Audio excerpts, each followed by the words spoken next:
ભાઈ તેની પત્નીને ખુશ કરવા માટે ઇમ્પ્રેસ કરવા સવારે તેની પત્ની જાગે પહેલા જાગીને ચા બનાવવા બેઠો.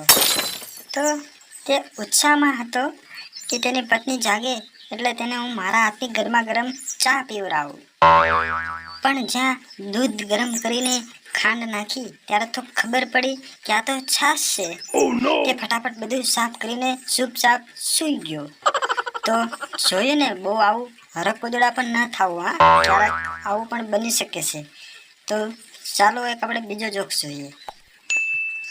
એકવાર એક ભાઈ તેની પત્નીને સંભળાય એ રીતે મોટા અવાજે બોલે છે કે જે ગમે છે તે મળતી નથી, મળી છે તે ફાવતી નથી, જોઈ છે તેવી જડતી નથી, ફાવે છે તેમાં રસ નથી.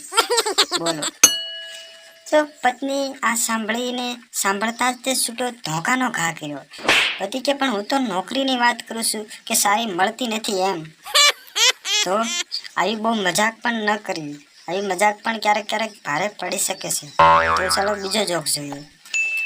એક પતિ તેની પત્ની સાથે મજાક કરતા કહે છે કે સારું છે પત્નીઓ દારૂ નથી પીતી.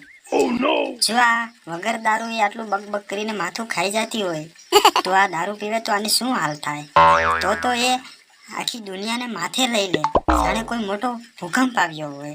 હવે આટલી મજાકમાં તો પતિની સર્વિસ થઈ ગઈ. બોલો. એટલે જોયું ને, આવી વધારે પડતી મજાક પણ ના કરવી. ક્યારેક વધારે પડતું થઈ શકે છે, તમારી સર્વિસ પણ થઈ શકે છે. તો ધ્યાન રાખજો. જો તમને વિડીયો સારો લાગ્યો હોય, ગમ્યો હોય તો પ્લીઝ લાઇક, શેર અને સબસ્ક્રાઈબ કરવાનું ભૂલતા નહીં. અને આવા જ નવા વિડીયો જોવા માટે અમારી ચેનલ સાથે જોડાયેલા રહો. અને આ વિડીયો જોવા બદલ તમારો ખૂબ ખૂબ આભાર. ધન્યવાદ.